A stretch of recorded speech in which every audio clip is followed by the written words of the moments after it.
Hola Carolina, ¿qué tal?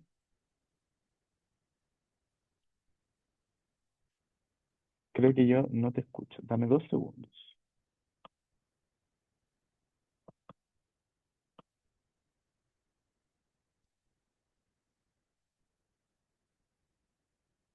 Ahí, ¿puedes hablar, Carolina? 2 segundos. Estás muteada.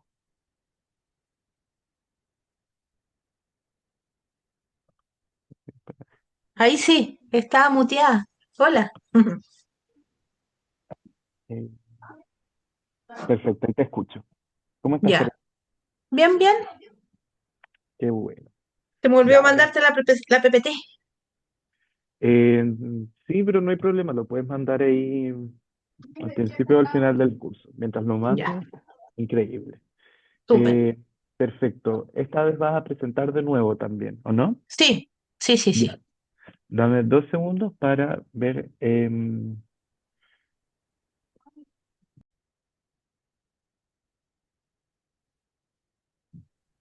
Hola, hola a todos. Oli. Vamos a esperar un ratito que llegue un poquito más de gente y ahí iniciamos, ¿ya?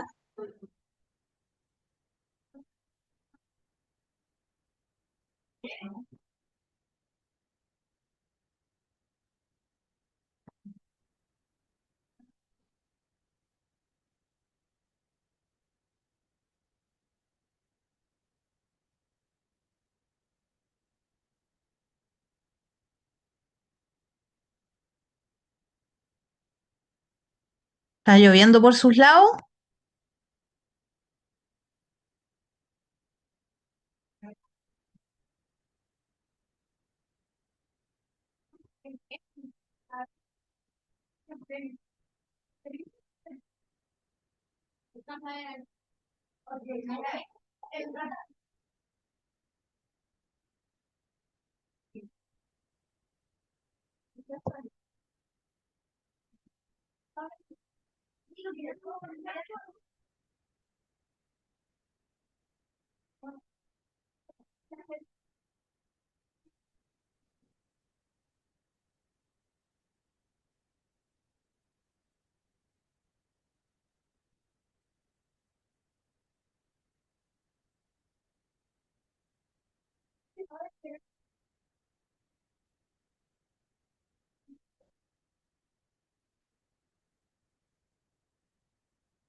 ¿Cómo vamos?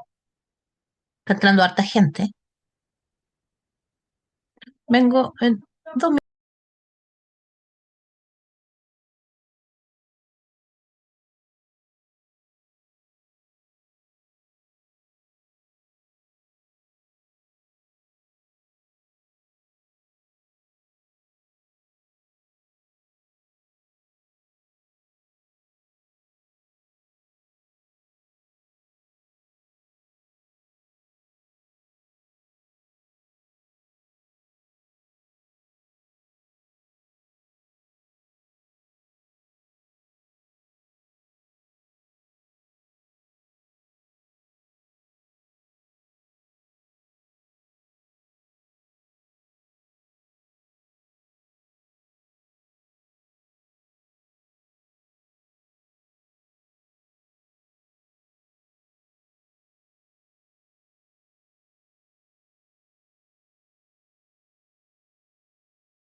Hola a todas y todos. Voy a aprovechar de presentarme ya que no tuve la oportunidad en la primera sesión. Bueno, soy Vicente Velasco, soy acá miembro de ONG FIMA y yo los voy a estar acompañando como monitor en esta clase y la siguiente clase. También los acompañé durante la primera clase. Bueno, la octava versión de la Universidad Socioambiental es organizada por ONG FIMA junto con la Fundación Friedrich Ebert. Por medio de esta iniciativa buscamos abrir la educación ambiental a la ciudadanía, ofreciendo instancias gratuitas de aprendizaje sobre temáticas relacionadas a medio ambiente y a la gestión normativa y gobernanza ambiental, entre otras formas de relación entre la sociedad y la naturaleza para facilitar el correcto desarrollo de la clase que va a iniciar en breve.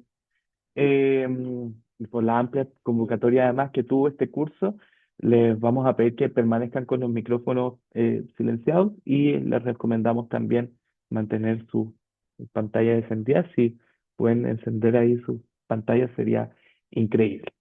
Bueno, el chat va a estar habilitado en todo momento y iniciaremos en breve una vez que vuelva ahora la profesora Caro Miranda.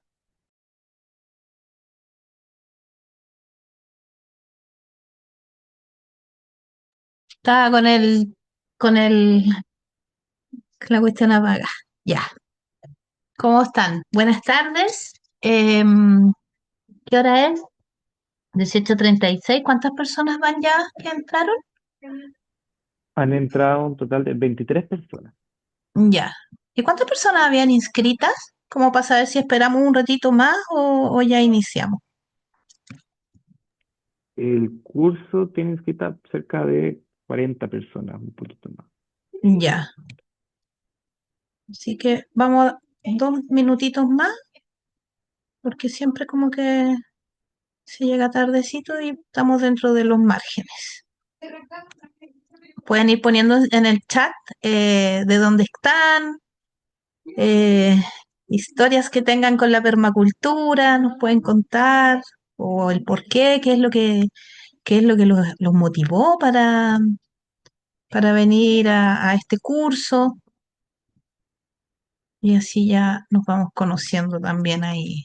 Y entre que vamos dando la clase, vamos leyendo los mensajitos que vayan dejando. Ya, voy a compartir pantalla, presentar, y ahora me voy a ver si me funciona. Ahí,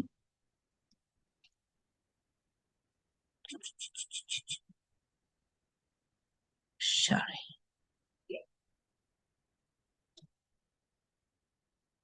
¿Se ve, cierto? Ya, Sí, se ve ahora perfecto por sí, acá. vamos a empezar. Buenas noches, dice Karina Isabel. Una chilena en Ecuador. Buenas, buenas tardes. Se escucha bajito. Y ahí es porque yo estaba hablando muy bajo, quizás. Ahí se escucha mejor, porque estoy como hablando a lo que hablo siempre.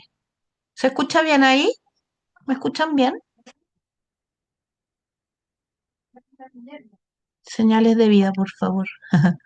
Ya. ¿Se ve la pantalla? Se ve y se escucha perfecto. Ya. Bueno, vamos hoy día con la segunda patita de este curso taller de regeneración territorial frente a la globalización, herramientas desde la permacultura y la agroecología. Ayer les contaba, antes de ayer, les contaba qué era la permacultura, cómo se parecía a la agroecología en términos de ambas ser un método de diseño. Y hablamos de que la permacultura tiene tres éticas, que es el cuidado de la tierra, ¿se acuerdan? El cuidado de las personas y el compartir los excedentes. Aprende, observa, nosotros miramos cómo funciona la naturaleza, cuáles son sus patrones, sus repeticiones, patrones dinámicos en movimiento. eh, Aprendemos cómo funciona y cómo podemos apoyar también en este minuto donde hay una crisis ecológica muy profunda. Entonces, cómo podemos apoyar la regeneración de ella y también desde una mirada integral nuestros corazones, nuestros vínculos, lo comunitario, siempre con un equilibrio entre nuestro desarrollo individual y también el desarrollo del colectivo. Eh, Eso fue un poco, en resumen, la clase del día martes, donde vimos la crisis, los principios de la permacultura y cómo enfoque de diseño se basa en relaciones, en entender cómo funcionan las relaciones de los distintos subsistemas que existen que puede ser en este sistema macro, que puede ser mi casa, puede ser mi predio. Cuando hablo de casa me refiero a algo quizás más urbano, puede ser mi departamento o puede ser mi terreno, mi predio, mi comunidad, mi barrio, mi bioregión, mi aldea. Entonces, desde ahí, cómo cada uno, siguiendo la teoría de sistemas, como esto, que es un gran sistema, lo que en agroecología también se conoce como el agroecosistema, está compuesto de distintos sistemas pequeñitos y cada uno de estos sistemas necesita un ingreso de energía. Por ejemplo, una gallina necesita maíz, necesita comida, necesita calor y entrega de vuelta un retorno con huevos, con despertador, con plumas para artesanía, con carne, ahí según lo que cada uno quiera hacer con el animalito. Entonces, en la permacultura nosotros observamos cada uno de los sistemas que hay en nuestro diseño y vemos esas conexiones. Entonces la clase de hoy día se basa en entender y observar un diseño permacultural para que podamos de manera bien, con harto ejemplo, entender de qué se trata este tipo de conexiones. Em, y por ahí cada cierto rato también vamos a parar si hay alguna duda, algo. Van a haber muchas cosas, o sea, de repente les va a aparecer un biofiltro, les va a aparecer bioconstrucción, domo, huerto, educación, todo porque acuérdense de los dominios también de la permacultura de esta flor de 7 pétalos. Pero la idea es que nos vayamos como a entender el concepto del diseño más que entrar en el detalle de cada una de las técnicas, porque también se acuerdan que yo les decía que muchas veces se nos mezclan los conceptos y creemos que permacultura es tener un huerto o construir con barro, pero va mucho más allá, porque yo puedo tener un huerto, construir con barro una casa, pero si no están conectadas, si no hay una retroalimentación entre los ingresos y los egresos de energía de cada uno de estos subsistemas, la permacultura ahí como método de diseño no está presente. Sí están las prácticas, pero que esas prácticas también vienen desde distintos mundos y una de las favoritas para mí, que me interesa el tema de la producción de alimentos, ligado a lo que les comenté en la clase anterior de los límites planetarios y cómo la producción de alimentos deja una huella ecológica muy alta. Entonces ahí surge la herramienta de la agroecología como una muy buena compañera de la permacultura para poder apoyar los procesos regenerativos. Entonces ahora partimos. Entonces, como método de diseño, la permacultura toma esto, que no es un invento de la permacultura, sino que es un método de diseño incluso industrial, donde se hace esto que es como una especie de, como estos proyectos de mejora continua, donde yo lo primero que hago es como identificar. Y fíjense en estas preguntas, esto les van a servir a ustedes. ¿Quién? ¿Qué? ¿Y para qué? ¿Qué es lo que quiero? ¿Quiero vivir en contacto con la tierra, desde la tierra? ¿O quiero estar en la naturaleza o con la naturaleza? En la naturaleza es como cuando yo ya me voy al campo, a vivir a un entorno natural. Pero cuando la traigo a mi ciudad, por ejemplo, es con la naturaleza. Y ahí ya hay una diferencia de qué es lo que yo y al alcance que puedo llegar a tener en mi diseño. Una vez que yo fijo en el fondo mi propósito, mi objetivo, que puede ser un objetivo individual, familiar, grupal, de nación, de pueblos, o sea, la escala es infinita. Recuerden ustedes siempre que la permacultura se basa en la sabiduría de los pueblos originarios y desde ahí aprendimos también, por ejemplo, cómo funcionan los lofts en en la cultura mapuche, donde hay muchos grupos pequeños que tienen su autodeterminación y sus modelos de vida, pero que tienen un propósito en común, los distintos lofts, y tiene que ver también con esa conexión con la tierra y el respeto y el buen vivir.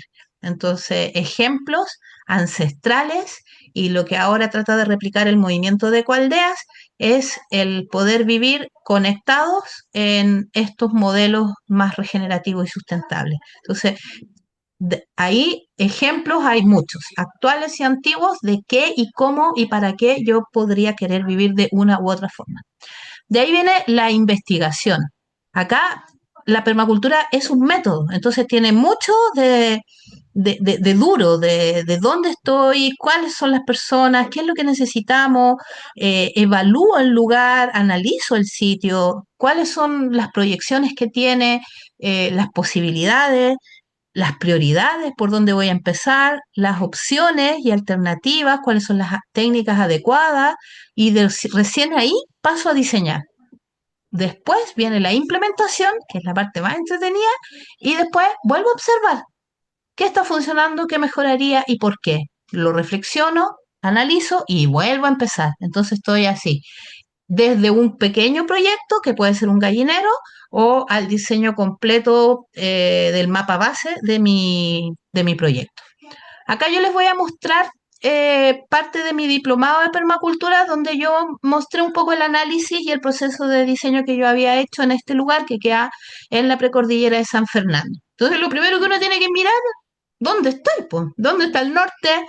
¿Dónde tengo tenencia de esta tierra? ¿Está regulada? ¿Está clara? ¿O me estoy tomando el terreno? Puede ser que, chuta, venga alguien y me eche de acá.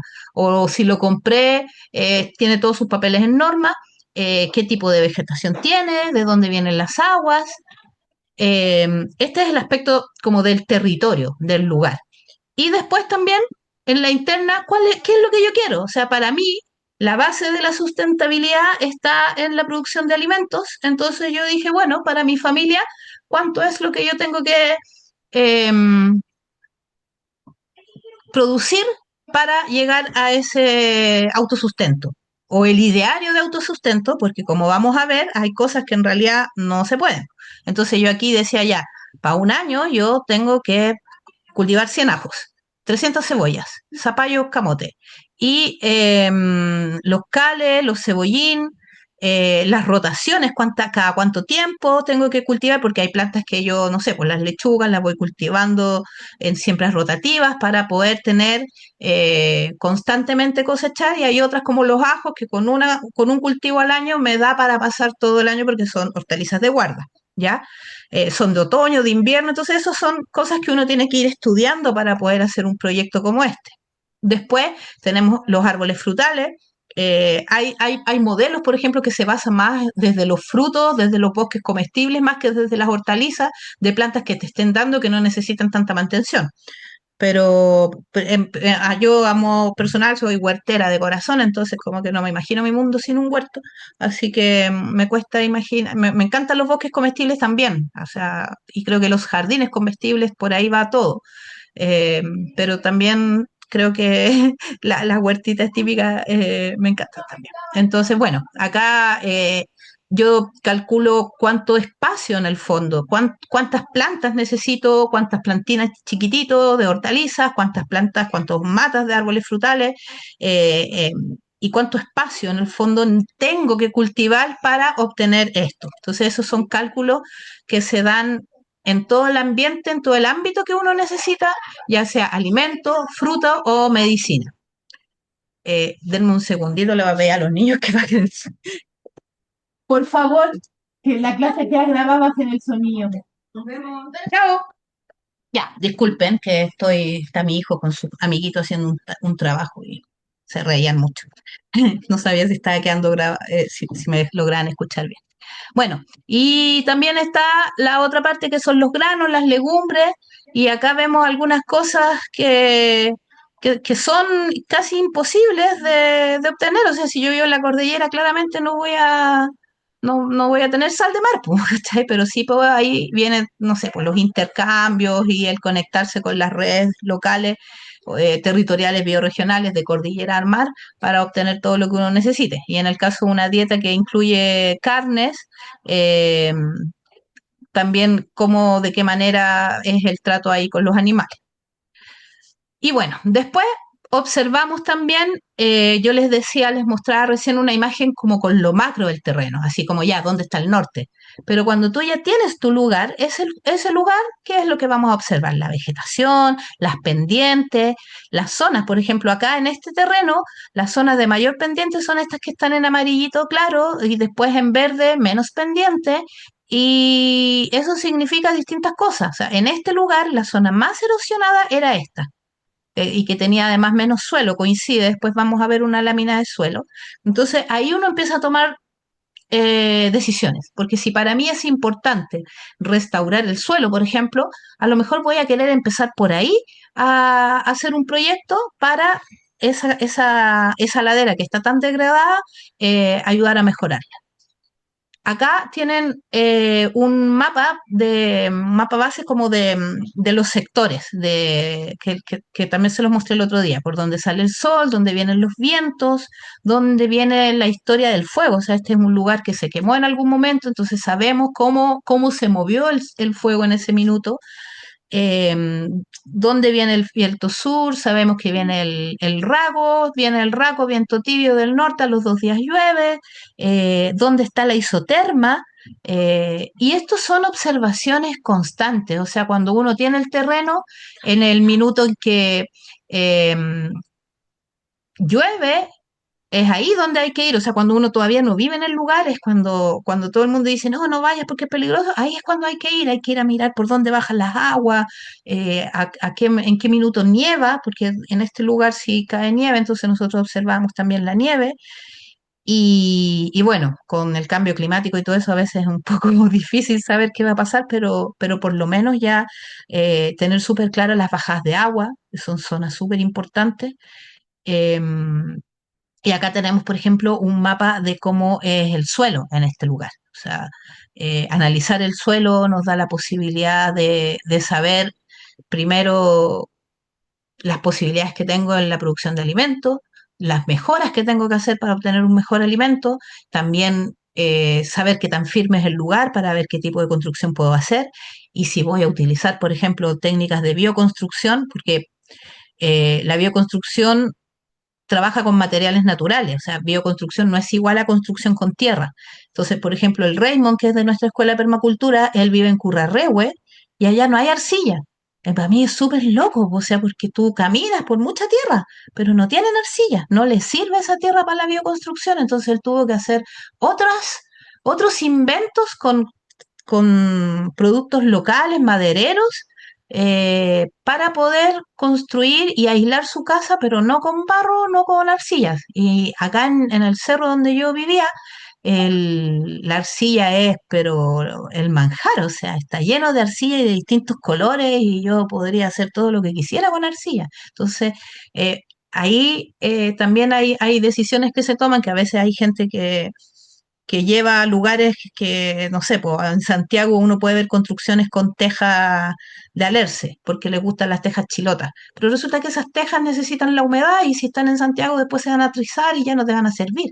Y la huella ecológica, por muy natural que sea el material, imagínate traer tejas del sur, o sea, ahí, por eso vuelvo a recalcar el concepto de la pertinencia territorial.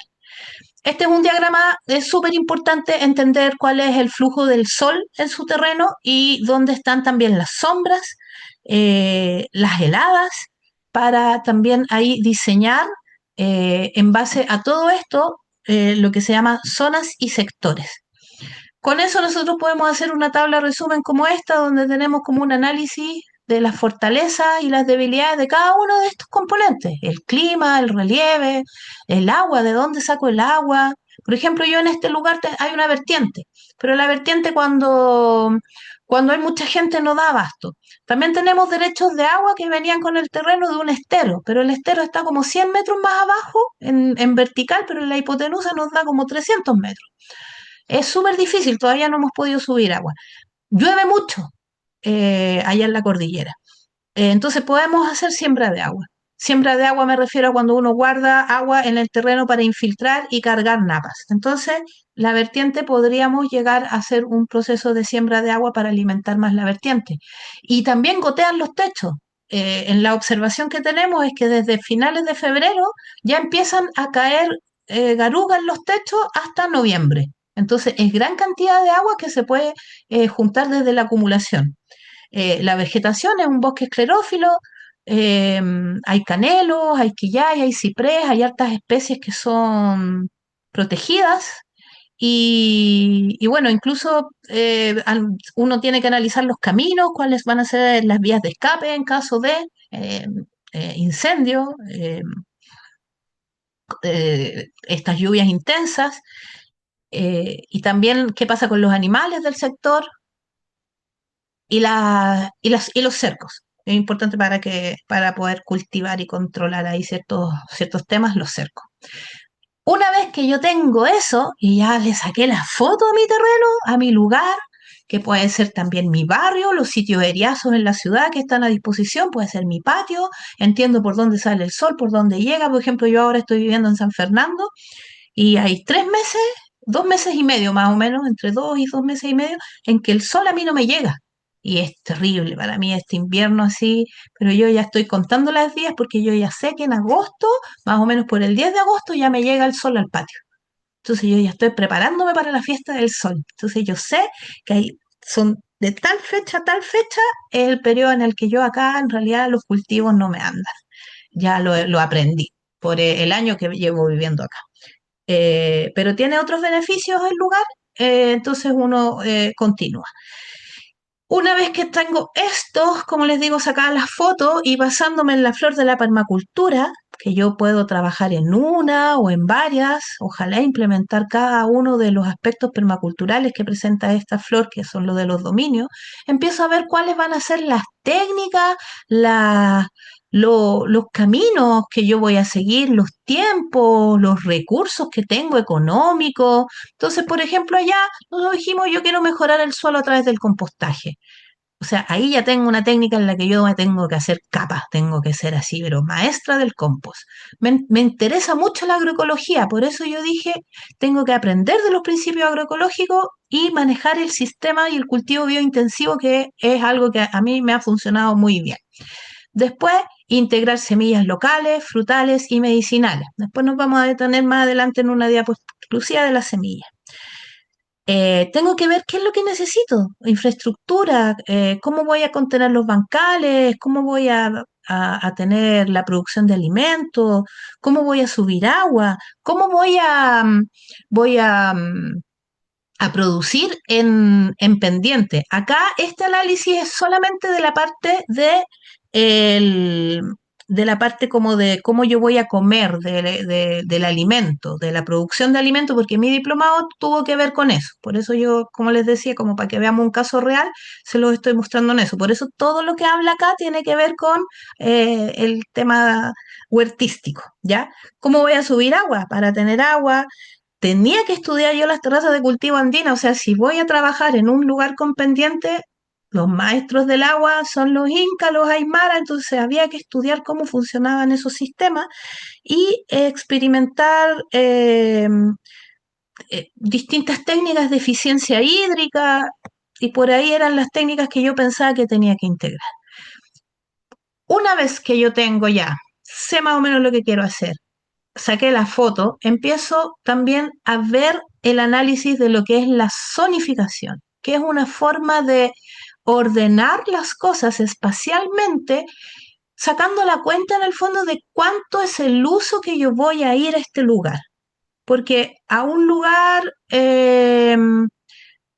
por ejemplo, la zona cero, ahí está la casa, el invernadero adosado a tu casa para que te dé calor adentro de la casa, la terraza que es donde uno juega ahí con los niños, después la zona uno pegadito a la casa, el huerto intensivo con lo que me da comida todos los días, las almacigueras que tienen que estar así, son las guaguitas del huerto, entonces tienen que estar donde tus ojitos la vean, no podéis tener los plantines lejos, en la entrada de la casa, ojalá, donde tú camines todos los días y llegues a ese lugar y sepas que en el fondo tus plantitas están bien cuidadas. Después ya tenemos la zona 2 donde hay un taller, una oficina, puedo tener ahí, no sé, la casa del perro, cerco, las gallinas. Ahí cada uno va decidiendo según lo que va a trabajar, lo que está dentro de su proyecto en el fondo. La zona 3 ahí hay un estanque de agua que quiere alimentar y quiere acopiar agua. La zona 4 las abejitas, reforestación para este sector. ¿Ya? Y acá les muestro otros esquemas. Acá está este que les explicaba recién, más o menos en eso quedó. Así, ahí se levantó la casa, la zona uno, la zona 2, la zona 3 para acá. Y acá vemos otros modelos, porque no necesariamente es todo concéntrico, es una manera fácil de explicarlo, pero pueden haber, por ejemplo, acá, este es urbano. La zona cero es la casa, la zona uno acá está el huerto, acá hay otra casita, entonces esta es la zona uno de esta casita y esta es la zona uno de esta casita, ¿se entiende?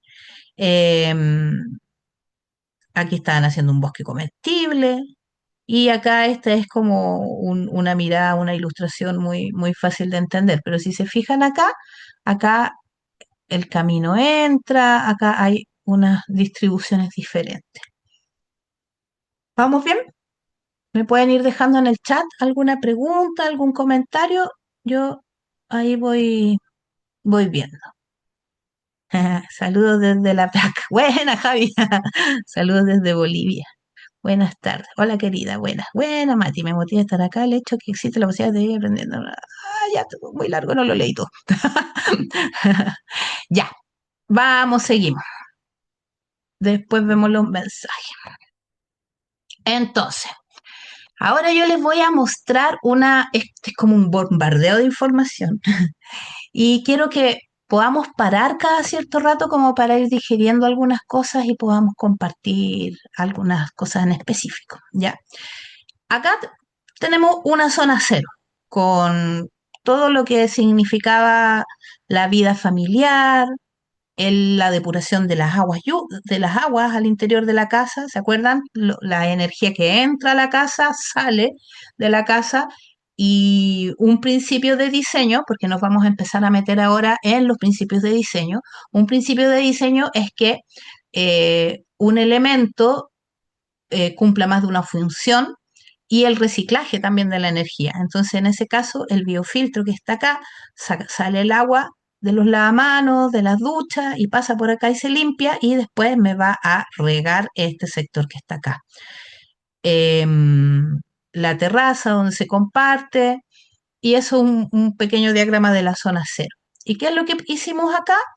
Esta construcción, esta casa, la pongo por este lado porque acá se ve harto este es, por ejemplo, donde tengo la flechita, es el baño seco, las cámaras del baño seco, que es un baño donde uno no usa agua, usa muy poquita agua solo para la orina y las fecas las tapas con acerrín y después te sale compost. Entonces, nosotros sacábamos el compost y lo bodegábamos acá y resulta que incluso salían matas solas ahí en ese de tomate, una vez encontré acelgas. Y aquí eso negro son neumáticos. Bueno, nosotros trabajábamos el tema del reciclaje y la bioconstrucción. Todo eso son neumáticos y estas vigas de este piso las sacamos desde este mismo lugar porque este terreno tenía mucho pino. Entonces, dentro de nuestro proyecto estaba el restaurar, apoyar a la regeneración de este bosque que estaba un poco degradado, que no estaba volviendo a nacer y que el pino le estaba quitando mucho espacio. Entonces, nosotros nos propusimos a las 14 hectáreas que compramos junto a otras familias sacar todos los pinos. Todavía no lo logramos porque el pino es súper porfiado, pero en ese minuto tuvimos nos dimos el lujo de sacar pino mandarlo a un aserradero local, salimos súper para atrás con el negocio, económicamente hubiese sido mucho mejor comprar la madera, pero fuimos felices porque pudimos poner todo ese piso con madera sacada de ahí, ganándole espacio nuevamente al bosque nativo y sacando los pinos. Em, y bueno, esto se los conté el otro día de los paneles solares y del uso de la tecnología. Esta es una vista norte de la casa, eh, donde se ven ahí las incrustaciones de botella, donde están las entradas de luz. Y esto que está acá ya es cuando yo me empiezo a integrar con arbustos nativos que habían en este sector, pero ya empiezo a meter, por ejemplo, acá medicinales, algunos árboles comestibles, hay romero, y esa es una vista nocturna que se ve hermosa la casita. Y bueno, cuando vemos el tema del uso de la energía, de cómo esta casa va al biofiltro para regar todo esto y después eso se infiltra y también a la evapotranspiración que ayuda al ciclo hídrico. Entonces yo les decía que todo esto se puede analizar en lo macro y también en lo pequeñito. O sea, son acciones pequeñitas, pero que uno no se da cuenta y yo te estoy diciendo que tú al reciclar tu agua, alimentas vegetación y esa vegetación evapora más y eso ayuda al ciclo del agua, al ciclo local, al ciclo corto que se llama, que es el que alimenta realmente la lluvia que cae en tu lugar. Entonces, por eso es tan importante eso. Y bueno, del bosque nativo y de todo lo que tenemos acá, del jardín comestible, nos salen desechos orgánicos que van a la compostera, se generan abonos, van a los huertos y que nos alimentan a la casa, que también nos da desechos orgánicos. Acá vamos a ver un paso a paso de la construcción de este biofiltro. Si ustedes quieren tener más detalles de cómo se construyó este biofiltro, yo en la Escuela Chile Agrícola, chileagrícola.cl, la sección de agroecología, yo estuve trabajando allá los últimos 3, 4 años, antes de este año, y es una escuela de formación online del Ministerio de Agricultura y en la pestaña de agroecología yo hice hartas fichas de técnicas de agroecología y de técnicas permaculturales y hice una ficha explicando la construcción de este biofiltro para que la puedan revisar. Porque lo que yo quiero ahora es entrar en lo que está acá, que son los principios de diseño. ¿Vale? Acá el principio es observar e interactuar, donde nosotros primero observamos cuáles son los tipos de biofiltros que existen, fuimos interactuando, haciendo maquetas, otras experiencias previas, hasta que logramos encontrar el más adecuado para el volumen de agua que nosotros teníamos. Hay otro principio de diseño que es capta y almacena energía. Entonces acá lo estamos cumpliendo porque en el fondo esta agua que se está yendo, nosotros la estamos captando, almacenando para después poder usarla. Usa recursos renovables. Acá tenemos que el biofiltro tiene bacterias, microorganismos y plantas acuáticas que trabajan depurando.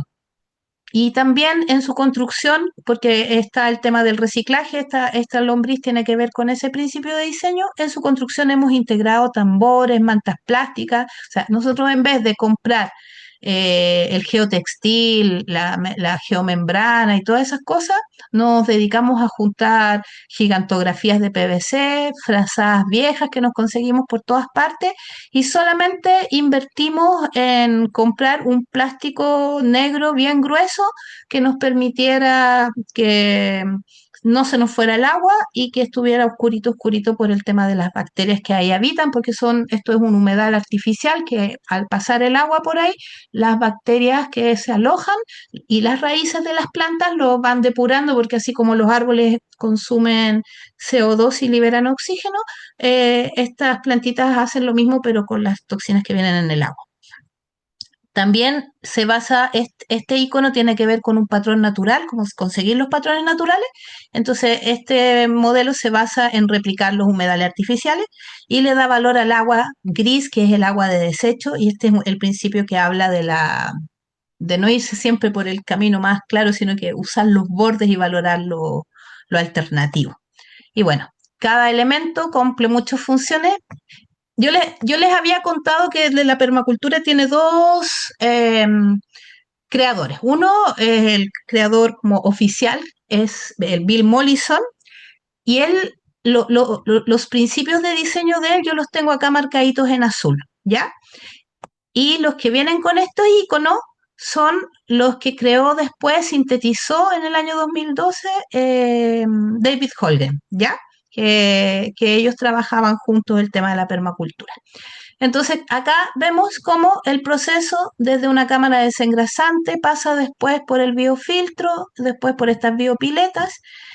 Y a mí, ¿qué es lo que me mostró que esto estaba funcionando? Cuando me encuentro con caballos tomándose el agua, además de comerse las plantas. Pero, ¿por qué lo digo? Porque los caballos, los que viven al campo, saben que los caballos no toman cualquier agua. Si está sucia, no la van a tomar. ¿Ya?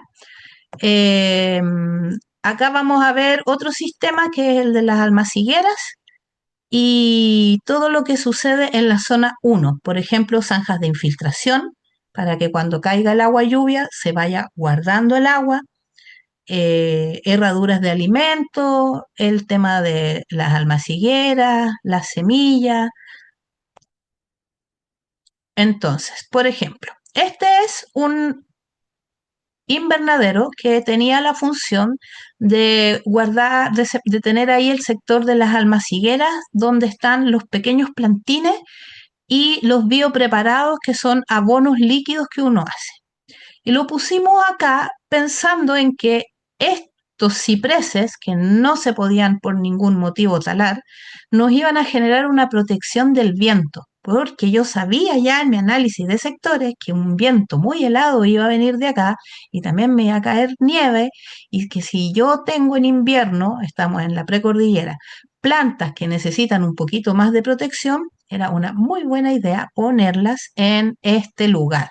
Pero al mismo tiempo, el sol que sale por acá en verano me iba a generar mucho calor. Entonces, ¿qué se hizo? Se puso un árbol de hoja caduca para que en verano le diera sombra a estas plantitas y en invierno perdiera la hoja y dejara caer el agua. Perdón, dejara pasar el sol.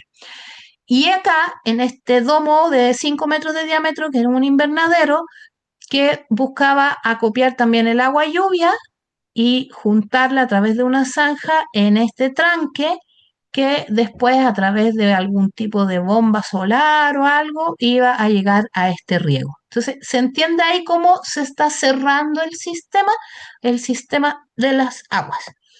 Entonces, ya estos esquemas después los pueden revisar con más calma. Acá están ya las fotos de cómo se implementó ese sistema. ¿Ya? Entonces ahí están los ciprés que me daban la sombrita. Yo agregué más sombrita con unas mallas. El invernadero está acá. Y en esa pared es donde se preparaban los biopreparados. Y aquí tenemos, por ejemplo, nuevamente los principios de diseño. Ay, ¿para dónde me fui? Ahí está, ubicado, observar, siempre observar mucho el lugar, cuál es la energía que yo estoy guardando acá, el calor, el frescor. Este es un nuevo principio que no se lo había mencionado, obtener rendimiento. En permacultura decimos, si nos vamos a esforzar, que la cuestión nos rinda. Entonces, para mí, el mejor método de hacer almácigo es en estos mesones. Yo no sé cómo lo hace la gente que hace los almácigos en estas cuestiones de plástico que son como cubetas de helado, a mí nunca me funcionan esas cuestiones. A mí me funciona hacerme estos mesones llenos de tierrita y ahí voy poniendo los almácigos y esa cuestión me funciona súper bien. A mí, no sé. Es lo que a mí me ha funcionado. También este es otro principio que tiene que ver con ser biodiversos, como integrar en vez de segregar, ¿ya? Entonces acá en un mismo lugar están ocurriendo muchas cosas, distintos tipos de biopreparados, distintos tipos de semillas, distintos tipos de alimentos y eso cumple con ese principio. Y Eh, Acá vemos las fotos, por ejemplo, de la preparación de biopreparados. Ahí estamos moliendo huesitos para hacer una harina de hueso, para integrar esos minerales a lo que se llama biol, que es eh, como una fermentación sin aire en estos tambores que vienen a ser unos biodigestores que imitan en el fondo el estómago de los animales para generar una gran cantidad de microorganismos eh, para después aplicarlos diluidos en el riego como abono foliar o sino también directo en las raíces también con una dilución para el riego. Hay otros como el té de guano que sí necesitan oxígeno y bueno, a veces dicen que la agroecología o la permacultura tienen baja producción y acá nos salieron un súper buen tomate y tengo unas fotos de unos súper choclos y súper cosas.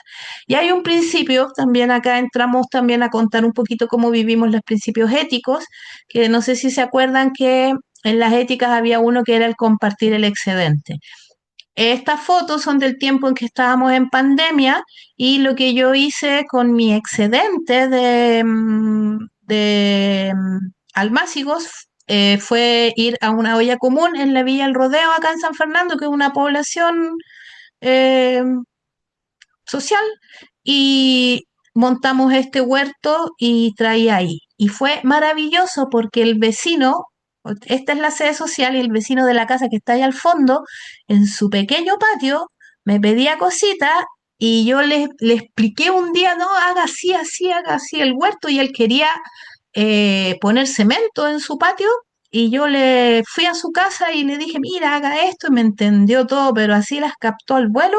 Y a la otra semana él ya tenía montado estas maderas, se había conseguido la tierra, yo también le regalé unos sacos de tierra, le di los almácigos y ya después él estaba teniendo su alimento en la pandemia.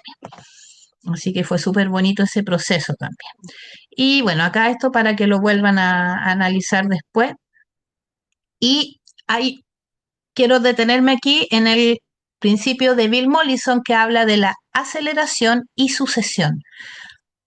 La naturaleza en sí misma, como habíamos dicho, se regenera y los bosques, no sé, en teoría no necesitan al ser humano para lograr su crecimiento, su expansión, su vida. Lo que necesitan es que estemos nosotros lejos, porque les hemos hecho mucho daño. Pero a estas alturas también nos reconciliamos con esa sensación y decimos tenemos la capacidad de hacer aportes positivos. Y seguir el concepto de aceleración y sucesión es muy importante. Ahí entra la importancia de guardar semillas, porque ahí tenemos nosotros la base de la soberanía alimentaria, la base del sustento y lo que nos permite las autonomías para lo que conversábamos en la clase anterior de las crisis. Y en ese sentido, esto además es algo histórico y que pertenece a los pueblos y es muy importante que estemos en este minuto informadas e informados de todo lo que está sucediendo con las normativas que quieren regular la semilla, porque hay una normativa que yo no sé si ustedes saben de eso, que está en consulta en el SAC, donde el Servicio Agrícola y Ganadero, donde es una normativa que habla sobre la comercialización de semilla corriente, pero define comercialización en la definición de lo que entiende por comercio de semillas, habla de la transmisión o cesión de semillas con intercambio de dinero o no. En otras palabras, eso es el intercambio. Y el intercambio de semillas es clave para justamente obtener nuestro sustento ya a nivel de comunidades locales, a escala local, a escala, como decíamos, de vecinos a caballo y entre distintas comunidades que las hemos ido cuidando por mucho tiempo. Entonces, acá el tesoro de la vida se cuida, yo los invito a informarse sobre ese tema y cierre paréntesis de contingencia nacional. Y bueno, ahí tenemos el ejemplo de lo que es la aceleración y sucesión. Por ejemplo, yo compré una trenza de ajo, porque el ajo que viene en caja, el ajo que viene en caja, que viene separado, viene de China y hay estudios que ya dicen que vienen con muchos metales pesados. Cambio, el ajo chileno, el que viene trenzado, que es medio rosadito, se compra una trenza y después lo separa en ajitos, lo siembra en mayo, junio, 9 meses y ya después tiene sus ajitos ahí. Entonces uno empieza de a poquitito a cuidar la semilla y después empiezas a multiplicar esa abundancia porque la naturaleza por esencia es abundancia, que no nos creamos el cuento de la escasez. Ya, y bueno, aquí, bueno, como yo me gusta mucho el tema de las semillas, me di el lujo de analizar los 12 principios de Holmgren, cómo aplicaban a las semillas. Pues aquí estoy con mis cachorritos armando, estas fotos son antiguas, armando sobrecitos para los intercambios, para vender también. Eh, entonces, bueno, uno tiene que observar, estudiar la característica de cada planta, son almacenadoras de energía, pucha, la abundancia es así notable. Este es otro nuevo principio, el de la tierrita, que habla de aceptar la retroalimentación, poner como límite el feedback y poner como límite también como uno, saber cuándo tengo suficiente. ¿Se acuerdan que les hablaba de eso? Entonces, el cuidado de la biodiversidad asegura la vida de las próximas generaciones. Entonces, es muy importante esa retroalimentación que nos entregan las propias semillas. Em, acá aparece el del caracol. Em, la permacultura también plantea que nosotros vámonos lento, sin prisa, sin pausa, sin prisa, sin pausa, lento pero seguro. No lleguemos y queramos, no sé, plantar 1 hectárea inmediatamente. No, vamos de a poquitito, porque no solamente tenemos que ver cómo está el suelo y hacer los análisis para ver cómo lo voy a regar y cuál es el suelo y cuál es mi clima, sino que también tengo que ver la capacidad de carga mía como quien va a ejecutar el proyecto. Y si me funciona o no. Entonces es como vamos lentito avanzando y ahí es como tranquilo que aunque tengas 3 semillas, más adelante vas a poder tener 1000, ¿ya? Y bueno, y este de la mariposa también tiene que ver con una invitación que entrega la permacultura de adaptarse al cambio, de saber tener plan A, plan B, porque a veces las cosas no salen como uno quiere, entonces en ese sentido pongo el ejemplo de que cuando uno cuida semillas y cuando uno planta, no plante todas sus semillas porque el que guarda siempre tiene, por si acaso. A mí una vez la mitad de mis matas de choclo me la comieron unos caballos, pero yo no perdí la semilla porque nunca la siembro todas. Siempre guardo un poquito por si acaso. ¿Ya? Bueno, aquí está otro sector que es el del jardín comestible. ¿Cómo vamos? ¿Vamos bien? Yo me hiperventilo, a lo mejor estuve muy rápido, no sé. Pueden prender su microfonito si alguien quiere decir algo. ¿Vamos bien? Ah, mira, me acuerdo, nos fuiste a ver el 2018. Ya, sigo entonces. Supongo. Ya. Este sector es el del jardín comestible, donde, a ver, tenemos, como mi proyecto tenía que ver también con un sistema demostrativo donde la gente fuera y viera distintas cosas, yo quería tener de todo. Entonces acá me dediqué a poner árboles metidos en el bosque nativo, identificamos cuál era un sector donde podíamos ralear con mayor intensidad protegiendo ciertas especies y también integrándolo al diseño cortafuego que estaba alrededor de la casa, porque cuando uno se va a un lugar con mucha naturaleza, por más bonito que creamos que somos, igual hacemos daño. Entonces, ahí hay que sopesar de qué manera hacemos y el para qué y cómo pagamos eso que estamos haciendo. Entonces, nosotros hicimos lo que se llaman las camas de cobertura, que son frutales y en sus bases redondos poner hortalizas y bueno, acá les voy a mostrar fotitos mejor porque así queda más claro. ¿No? Esta foto es de invierno, entonces como que no se ve mucho, pero imagínense todo esto lleno de hojas, de frutas, las medicinales, el ciruelo, y todo esto siempre unido a los tránsitos. Eso es muy importante que ustedes también diseñen sus líneas por dónde caminan, porque es ahí donde van a poner las cosas que más uso necesitan, más mantención. Entonces, yo acá en este tránsito, si bien tengo árboles, igual voy poniendo las lechuguitas, ¿ya? Plantitas que necesitan más cuidado. Y eso. Bueno, todas las piedras son recogidas del mismo lugar. Y este es otro principio de Bill Mollison que se llama sistemas intensivos a pequeña escala. Por eso es importante calcular cuánto comes, cuántos metros cuadrados necesitas, porque creemos que necesitamos mucho espacio, pero la verdad es que no se necesita tanto para poder consumir en una familia pequeña. Mi familia era muy grande, así que no tenía que cultivar harto nomás.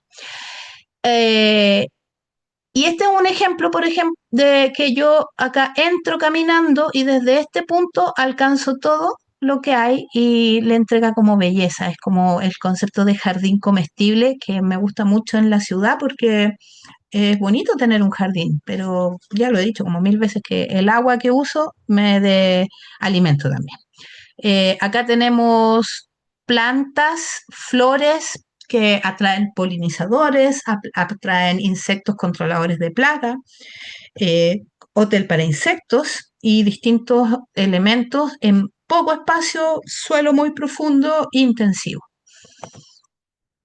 Y este es el ejemplo de lo que les decía de la cama de cobertura. Este era un ciruelo que estaba con una pequeña plaga. Entonces se hizo una técnica que, como acá estamos en cerro, lo primero que hay que hacer es nivelar derechito. Y después pusimos distintos elementos naturales, plumas, ropa, guano. Bueno, yo después de que lo hice, me cuestioné de que quizás esas tintas de esa ropa de color tendría que haber sido solamente algodón blanco. Entonces, después de esa capa, cuando ya la tenía hecha, los otros árboles que hice les puse algodón blanco. Y se le pone ramas, se le pone desechos orgánicos, guano, todos estos materiales. También ahí en la Escuela Chile Agrícola hice una ficha de esta técnica y uno después pone ahí plantitas medicinales, hortalizas, compartiendo el espacio con el árbol y funciona súper bien, le da mucha energía y yo con esta súper entrega de nutrientes logramos controlar la, la plaga que tenía este arbolito. Y aquí vemos nuevamente, siempre partimos por la observación, estamos almacenando energía, o sea, estamos haciendo un compost que va a estar liberado más adelante porque el proceso se está recién desarrollando, que no toque el tronco porque ahí se nos puede quemar el tronco, eso sí. Y esta es muy bonita porque estas son camas diseñadas para, o sea, no son camas, son espacios diseñados para los polinizadores, para las abejas en especial, para ayudar a controlar sus plagas. Entonces, de esa forma, quien tiene abejas, si se preocupa de lo que se llama la apicultura regenerativa, de regenerar el agroecosistema para que las abejitas tengan cuando salen a pecorear, encuentren alimento constante, encuentren agua y también ciertas flores y plantas medicinales que les ayudan a controlar las plagas que las atacan. Entonces ahí tenemos romero, se pone tomillo, mira, esa es una abejita nativa. Entonces es súper bonito cuando ya estamos mirando no solamente lo que yo necesito, sino que también lo que necesitan los insectos, que además también me conviene traerlos porque me van a ayudar a controlar las plagas. Bueno, y en este caso me daban miel. Entonces, acá tenemos el proceso. ¿Se acuerdan de ese principio de que un elemento cumple muchas funciones? Entonces, en este caso, claro, yo tengo abejas y obtengo miel, pero también tengo cera y con esa cera, en este caso, el residuo de la cera, o sea, la cera se usa, por ejemplo, para hacer ungüentos, hacíamos ungüentos medicinales, pero además todas esas cositas negritas son residuos que no sabíamos qué hacer y al mismo tiempo el piso de arcilla se estaba rompiendo y se me ocurrió probar qué pasaba si esos residuos los usaba para rellenar el piso de arcilla y ahí funcionó súper bien. Entonces, cada elemento cumple múltiples funciones. Ahí está el ungüento de caléndula con la cera de abeja y ahí lo único que se compró en el fondo es el aceite. Acá vamos a ver un poco más de cómo se diseña un huerto en estas condiciones, pensando también siempre el cortaviento, el sol, las protecciones, incluso ahora del sol que es tan fuerte en verano. Como estamos en pendiente, se hacen curvas de nivel para que se acopie el agua en esos lugares y arriba un tranque que es parte ya del diseño hídrico macro. Entonces ahí ven las fotos de cómo fue quedando esto. Ahí tenemos lechugas con cebolla, que son plantas amigas. Estas son papas, lechugas, habas, los cales, la, las habas. Y volvemos a ese principio de sistema intensivo a pequeña escala.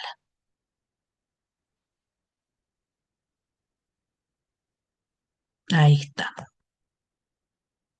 Después, ya cuando nos alejamos más de nuestras zonas más intensivas, es cuando hablamos de la zona 2 donde tenemos cultivos extensivos. En este caso yo hice terrazas, hay composteras, hay un gallinero, ¿ven? Aquí ya es más lejito, la casa está por acá, pues yo pongo acá el gallinero, ya me estoy yendo más lejos ahora, que es lo que donde menos veces voy.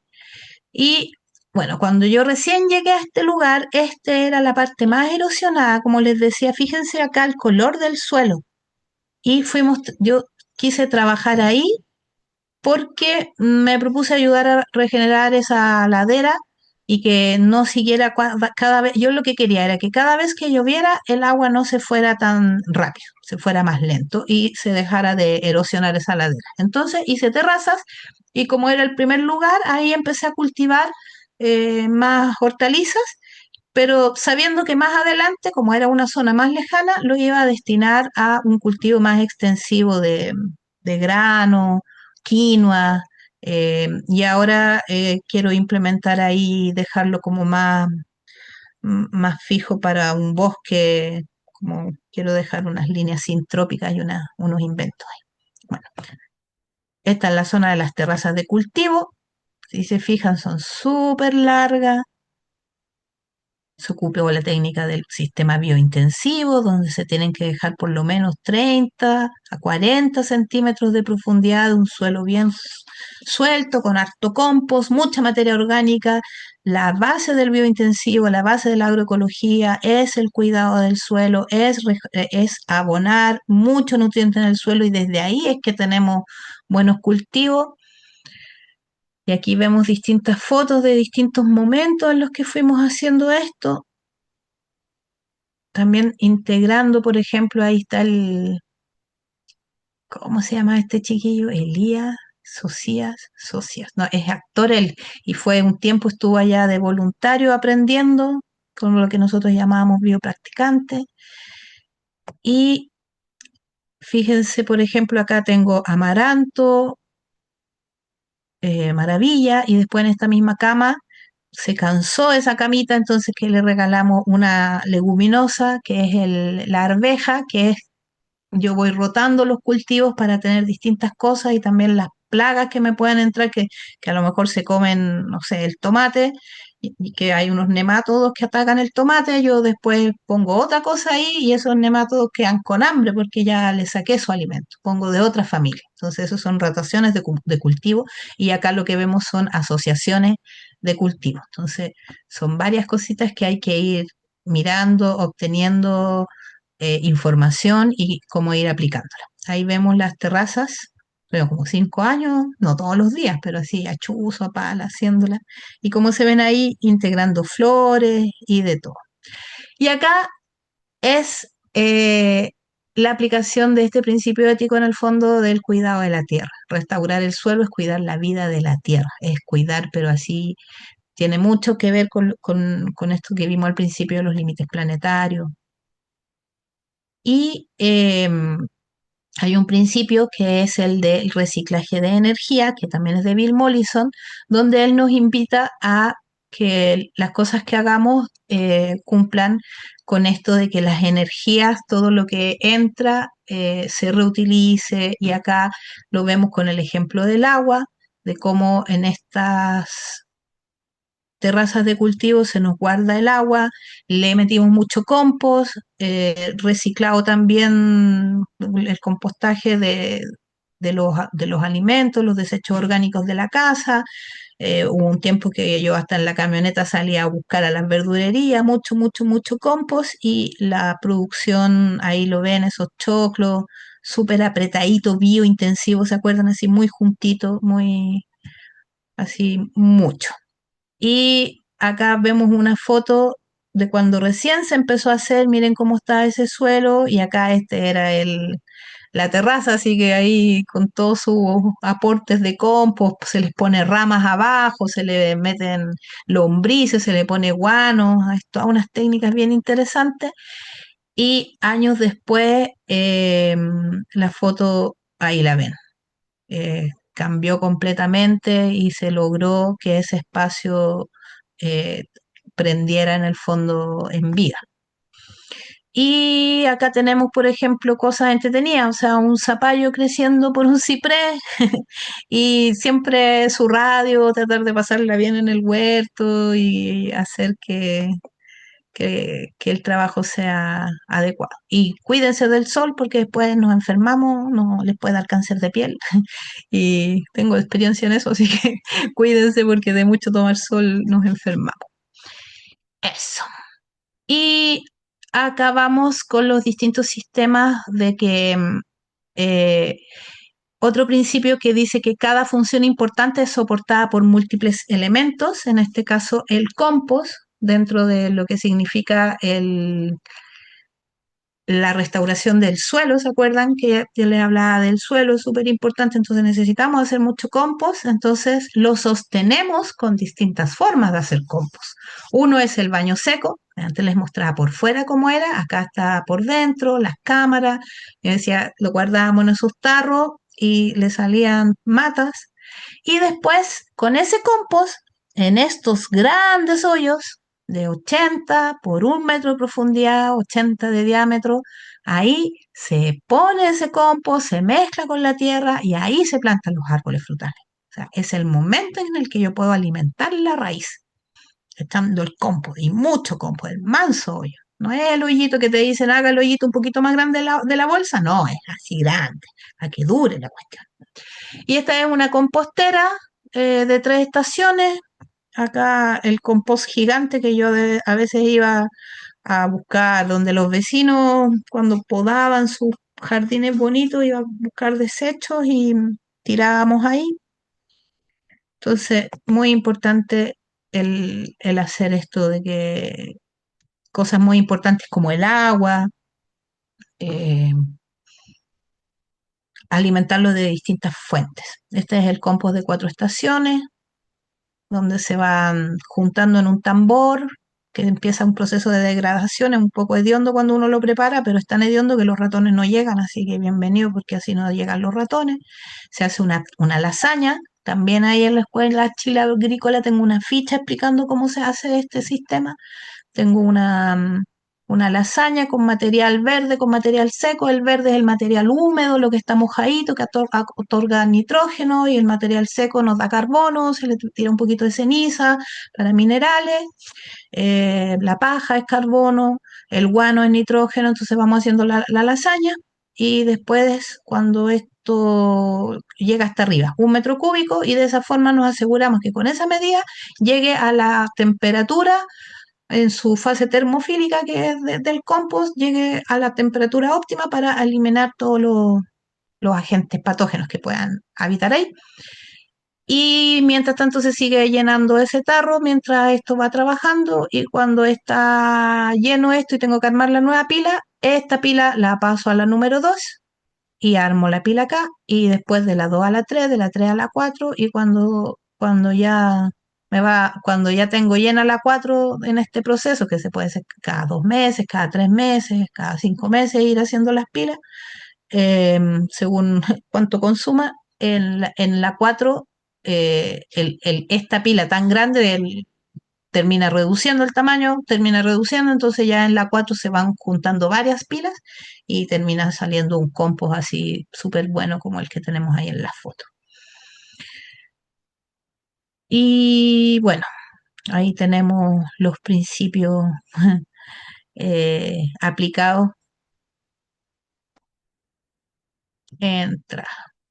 Este es un diseño también súper interesante que yo lo aprendí de mi mentor del diplomado, del Julio Pérez, con el que trabajamos en la Escuela de Permacultura y dictamos el curso de diseño de permacultura. Y estamos pronto a abrir el diplomado también en permacultura para que las personas puedan también hacer este proceso de sistematizar lo que están haciendo y al mismo tiempo después sirva como insumo para otras personas que quieran aplicar. Y este gallinero, la idea es que el sol es adosar un invernadero al gallinero para que en invierno dé calor y las gallinas sigan poniendo huevitos. Yo el Julio vive en Noruega y una vez hicimos una videollamada allá en Noruega y estaba todo lleno de nieve y él entró al gallinero y sacó huevos y las gallinas seguían poniendo y porque con el invernadero les daba el calor necesario para que las gallinas siguieran poniendo. Y en primavera, en todo en invierno las gallinas como no salen afuera porque está lleno de nieve, las gallinas dan vuelta por acá y esa cama de cultivo no tiene nada y la van llenando de guano, la van escarbando, pero después se cierra ese acceso y se ponen los plantines en julio, ya plantines tempranos, para después sacarlos del invernadero a un huerto exterior. Entonces tiene varios usos y en el diseño que había hecho yo en este domo, que es un frecuencia 1, en el segundo piso la idea era también ahí poner granos para que se sequen con la ventilación, eh, con la convección que genera el domo. Bueno, tenemos ahí otro ejemplo de cómo cada elemento cumple muchas funciones. Las cascaritas de huevo se secan y se ponen después como abono. En el gallinero, además, cuando las gallinas están en el patio, porque son gallineros con grandes patios para que las gallinitas sean libres, se hizo un sistema súper simple y rústico de poner distintos árboles frutales y conectados todos estos árboles frutales con surcos. Entonces yo daba la llave del agua acá porque a las gallinas les gusta tomar agüita corriendo, y entonces el agua, o sea, no, es que el agua esté corriendo, no que la gallina esté corriendo. Entonces el agua recorría los distintos árboles, se llenaban las tazas y tomaban ahí, picoteaban las gallinitas y al mismo tiempo, después de tanto estar por ahí, me iban abonando los árboles. Y acá tenemos, por ejemplo, maíz para las gallinas y mucha maleza que yo la dejo crecer porque después se la daba a las gallinas y las gallinitas bonitas me daban sus huevitos. Am, y bueno, yo siempre integro en todos mis inventos a los niños para hacer cosas artísticas, bonitas, creativas y que ojalá más adelante también les guste todo esto. Planificación eficiente de la energía. Otro principio de permacultura muy importante que tiene que ver con observar, por ejemplo, en este caso el agua, por dónde viene el agua es súper importante, entonces tenemos que planificarla muy bien en nuestro terreno, dónde la vamos a ir captando, cómo la vamos a mover, cómo vamos a sembrar agua. Entonces, por ejemplo, acá el techo de esta casa llueve y baja y viene el agua por acá y se une a una zanja que es la que está acá y que termina acá donde está ese acopio. Después se logró hacer un hoyo gigante para acopiar agua en invierno, que ahora con estas lluvias debe estar lleno de agua. Bueno, ya les mostré un poco de las terrazas, pero acá se ve, por ejemplo, cómo el agua infiltra y esas son cosas que hay que ir observando. Em, Acá está un tranque de agua, pero que en un principio se empezó a excavar para usarlo como piscina de barro para la construcción de la casa. Y después, cuando termino de usar el barro, me queda el agujero, el hoyo hecho para acopio de agua para abastecer el sistema biointensivo en curva de nivel. Ahí está ya después cuando se logró llevar la máquina, están haciendo ahí la, los acopios más grandes. ¿Y qué más tenemos acá? Los estanques de agua, por ejemplo, allá arriba esta agua es la que viene la vertiente, entonces obviamente uno pone el agua arriba para aprovechar la pendiente y no usar bomba. Y ahí está cortafuego, cortafuego, y eso.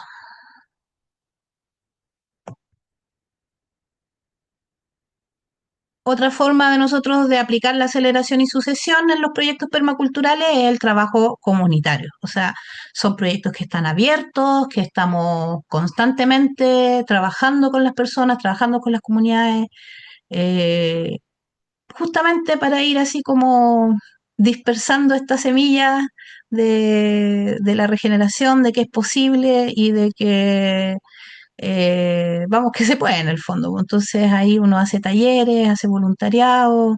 eh, yo empecé a hacer esto, imagínense, mi primer curso de permacultura lo tomé el 2004 y, y recién ahora, no sé, o sea, para mí el 2008 hice el PDC, el 2004 fue el curso introductorio y el 2017 empecé a hacer mi diplomado con el Instituto Nórdico y y finalmente ha sido todo un proceso en el que antes esta cuestión era chino, no existía, lo mismo en los caminos de la agroecología, pero ahora ya uno se puede encontrar con una licitación del Estado donde te piden que un permacultor vaya y haga algo, y está mucho más, hay mucha más difusión y hay muchas más incluso carreras universitarias que están empezando a enseñar cosas que nosotros tenemos internalizados ya hace mucho rato. Esto es otros ejemplos de cómo vamos aplicando las cosas. Dile a la Violeta, por favor. Cómo vamos aplicando, en este caso yo, con programas educativos, la permacultura. Y bueno, después de aplicar todo eso, uno tiene que llegar a la etapa de observación, donde uno dice, bueno, ¿y qué es lo que está funcionando? ¿Qué mejoraría? ¿Y por qué? Y a veces hay que atreverse a volver a empezar, como es mi caso. Yo ya ni siquiera vivo en ese terreno que les mostré y ya no tengo las terrazas de cultivo, sí, pero muchas de las otras cosas ya no están dentro de mi alcance. Pero las semillas esas sí que las tengo. Entonces las gallinitas ya no están, a veces los proyectos se levantan, pero se desmoronan por otros factores más bien humanos. Y siempre es bueno darse ese espacio para decir, bueno, ¿y qué es lo que está pasando acá? ¿Cómo lo podemos mejorar? ¿Realmente está haciendo lo que se necesita? Mis hijos en este minuto necesitan vivir más conectados con la ciudad, con colegios más cercanos y todo, así que los estoy acompañando, así como ustedes los vieron chiquititos, me acompañaban en mi aventura, ahora yo los acompaño a ellos y estamos acá eh, en modelos más urbanos quizás, pero yo igual siempre sigo trabajando con agricultores, haciendo capacitaciones y por ahí ahora me están entregando un terreno por un tiempo para que haga un huerto en un lugar más cercano a la ciudad porque tengo una amiga que sabe que necesito mucho un pedazo de tierra para hacer todas estas cositas. Y como les digo, hace un tiempo no había mucha gente, hace unos 5 años mucha gente que hacía esto, entonces yo sí lograba que llegara gente allá arriba de la cordillera a ver cosas y ahora la realidad es que hay muchos más lugares de permacultura o de agroecología en muchos lugares y entonces me parece que es más apropiado para mí en este momento y también por la realidad familiar estar más abajito. Así que bueno, esa es como la gran historia de esto. Y les quiero regalar esta frase de Bill Mollison, porque Bill Mollison tiene muchas frases y esta es una de las favoritas, que habla de que los revolucionarios que no tienen huerto y que dependen del mismo sistema que atacan y que producen palabras y balas y no comida ni abrigo son inútiles. No se me ofenda a nadie, yo para el estallido social publiqué esta frase y por ahí me criticaron, pero en el fondo es un llamado a la acción de que la verdadera crítica tiene que ver con resguardar la base de la soberanía que es también desde donde nos alimentamos. Así que eh, acá terminó mi presentación. Van a encontrar aquí la de hoy día, porque seguimos la otra semana, o sea, sí, un enlace para que conozcan mi proyecto en Instagram y desde ya les voy a contar un poquito más, me voy a dar un espacio, si me lo permiten, la otra semana para contarles de los cursos de diseño de permacultura. Y ahí pueden entrar a unos links para que lo puedan ver nuestra página. que para alguien que quiera profundizar y tener su proyecto y poder desarrollar su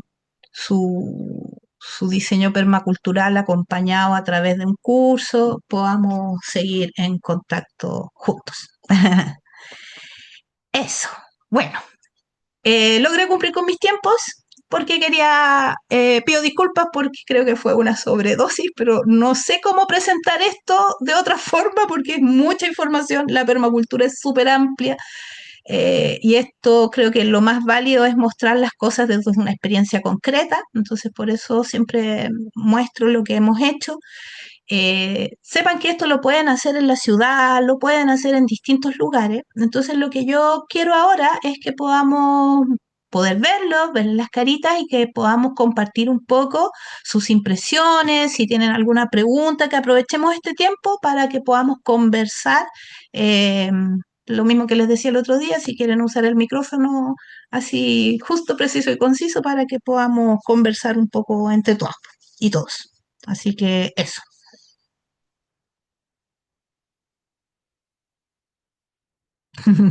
Me apareció el Mati.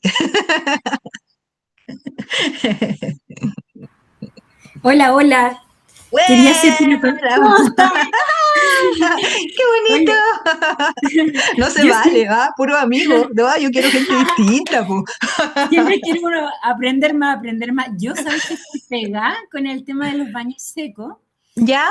Como, porque yo lo vi, pucha, hace como 3 años fui a un voluntariado de unos amigos Krishna. Yo no soy ¿Ya? Krishna, pero sí, fui en la Ujú, octava región. ujú. Y ellos le iban después de meses, no sé, creo que tenían como 6 meses su caquita y le iban a buscar la caca. Si bien no se la compraban, o parece que les daban como 3 lucas, lo importante era que alguien se las llevaba, ¿cachai? Entonces nosotros con mi amiga que estábamos haciendo voluntariado ahí, fantaseábamos y decíamos, claro, lo que pasa es que la caquita de los Krishna es pura, ellos, tú sabes que son veganos, Claro. y son veganos, además que es una caca sagrada, o sea, rezada, es una bhakti caca, aparte son veganos, pues entonces no comen productos, no sé, cárnicos y bla. Pero yo pensando en que, no en eso, sino que un baño seco con caca normal, de gente omnívora. ¿Ya? ¿Cómo se podría hacer el tratamiento o qué necesita y todo Tú para que tienes que después hacer puedas compost. abonar? O sea, mira, a ver, vamos a separar un baño seco en el que yo quiera utilizar el compost, proceso de eso, ya, el residuo, en que yo lo quiera usar para cultivar alimento, por ejemplo. Ahí tengo que ser súper responsable porque sí pueden haber lo que yo le llamo los cacófilos, ¿cachai? Pero que son, es un nombre inventado, pero para que todo el mundo lo entienda, ¿ya? Pero hay distintos bacterias y patógenos que pueden entrar y pueden quedar ahí. Pero hay tablas que nos indican, o sea, esta cuestión está medida con ciencia, a cierta temperatura, por cierta cantidad de horas, que si mal no recuerdo son sobre 60 horas, no, perdón, sobre 60 grados. En 3 horas, ya con eso, con esa exposición a esa temperatura, ya se te muere. Y ya podríamos hablar de algo inocuo, que personalmente yo usaría en árboles frutales, ¿ya? No lo usaría en lechuga, ¿cachai? O sea, ¿me entiendes? Pero eh, para Pero eso tenemos que hacer un súper buen compostaje, eso midiendo te la iba a decir. temperatura y haciéndolo, y lo mismo, o sea, ¿qué vamos a tener nosotros ahí? Material verde, harto en nitrógeno y algo de material seco, entonces hay que integrarle las otras capas, meterle las cenizas y armar su buena pila para que haga todo el proceso. Tú le Pero si no metes lo voy a ceniza, hacer perdona, así, sí, pero solo si le no metes lo, ceniza y algún otro tipo de mineral le metes y lo otro es saber cuánto tiempo lo dejas. Eso.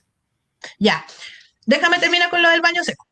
Eh, entonces, si yo no tengo la capacidad técnica en tiempo o como sea, o no voy a ser tan preocupada y la voy a hacer así como más light, puedo usar ese compost sin medirlo, sin estar segura de que esté así, y lo puedo usar para restaurar suelo, por ejemplo, en el bosque, para una área donde yo no voy a tener alimento y a lo mejor quiero nutrir ahí la zona 4 por allá, no sé, po. plantas ornamentales, no sé, ¿me entiendes? O sea, ahí hay que ser como aplicar criterio de autocuidado, principio de cuidado a las personas en el uso del compost del baño seco, pero realmente yo llevo un poco más de un año y medio viviendo acá en la ciudad y una de las cosas que más echo de menos y que soy muy feliz cuando voy a mi casita del cerro es el baño seco.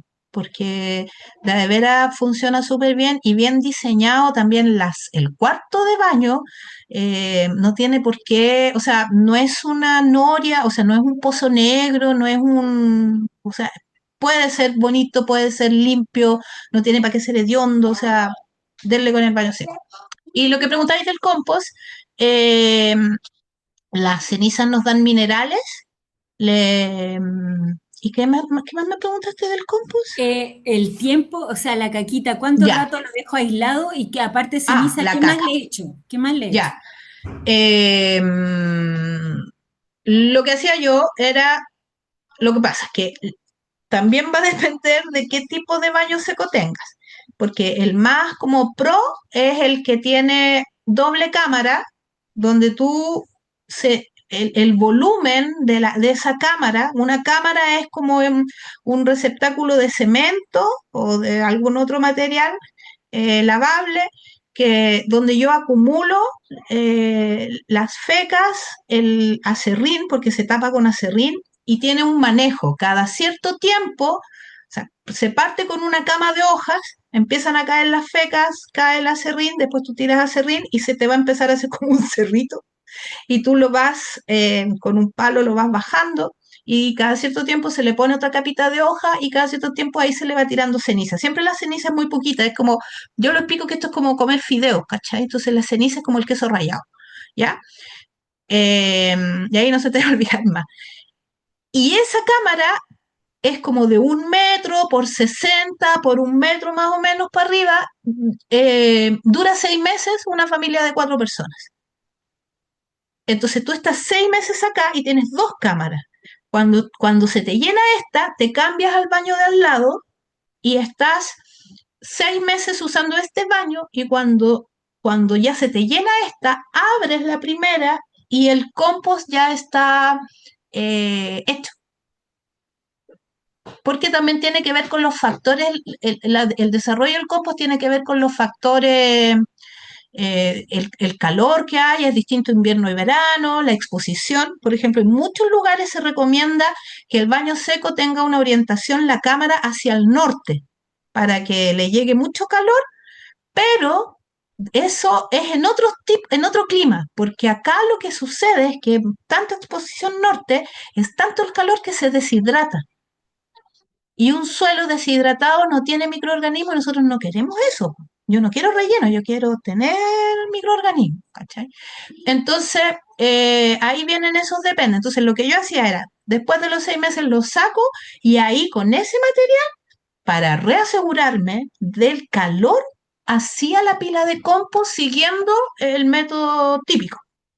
Y mezclaba esto con guano, con ceniza, con paja, con desecho orgánico, y ahí yo con eso estaba súper segura de que lograba la temperatura en la etapa termofílica del compost para decir si esta cuestión está buena y se la pongo a los árboles. ¿Cachai? Eso. Gracias. ¿Alguien más quiere aproveche?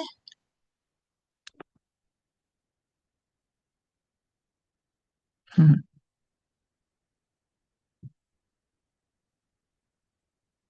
El que guarda siempre tiene. ¿Qué se refiere de 4 estaciones? ¿Cómo se trabaja el compost del baño seco? Ah, eras tú. Ya. Ya. ¿Qué más? ¿Qué aconseja responder la consulta de Excel sobre las semillas? Ah, ya. Hermoso trabajo que debe imitar, me encantaría hacerlo. Ah, gracias, Lorena. ¿Qué aconseja responder la consulta del SAC sobre las semillas? Bueno, con la gente de la red de Semillas Libres estamos pensando hacer un conversatorio virtual justamente para conversar de eso, pero por lo menos a mí lo que me preocupa son, porque también hay que ser como ¿cómo le llamo yo? Como aterrizado en el fondo desde mi perspectiva, ¿ya? De que esta cuestión ya la tienen lanzada, entonces hay que pedir cosas pedibles en el fondo, que nos puedan atender. Entonces, yo sí, entendiendo que el SAC ha publicado comunicaciones de prensa, gráficas y ha así como llenado el mercado de comunicación, comunicacional con información diciendo que no atenta contra la semilla campesina ni contra los intercambios, hay que exponerle que su redacción arroja a error. Entonces, que simplemente quede claro eso, ¿cachai? Porque cuando define porque o sea, sí atenta, o sea, así como está escrito ahora, sí lo hace, porque en su definición de comercialización habla que se entiende por comercialización la transmisión o cesión de semillas a título oneroso o no. Entonces, eso es con o sin plata y transmisión, cesión, te paso sin plata, dos puntos trueque. Entonces, no digan que no. Entonces, esa es una muy buena observación desde mi perspectiva, que es primero parta diciendo que se excluye, o sea, no, yo quiero que ahí diga que se excluye el intercambio tradicional de la semilla campesina y todo eso, ¿cachai? Después no hay consulta indígena, no se ha hecho consulta indígena y Chile tiene tratados internacionales en ese tema, entonces tienen que hacer consulta indígena, ay, quiero o no quiero, no, la consulta indígena tiene que aplicar en este tema. Por ahí hay otra que es a la cantidad, porque yo también entiendo y yo trabajo con comunidades campesinas donde hay gente que vende semillas y que sí le interesa tener su semilla certificada, pero también hay que ver los volúmenes, la tramitación, porque no es lo mismo una super semillera acá, no sé, po, al caballero de acá, de Codegua, que tiene su huerto pequeñito. Entonces, como que eso puedo decir de las semillas. Voy a seguir leyendo. ¿Cómo se puede hacer en ciudad? Está el tema de la permacultura urbana, donde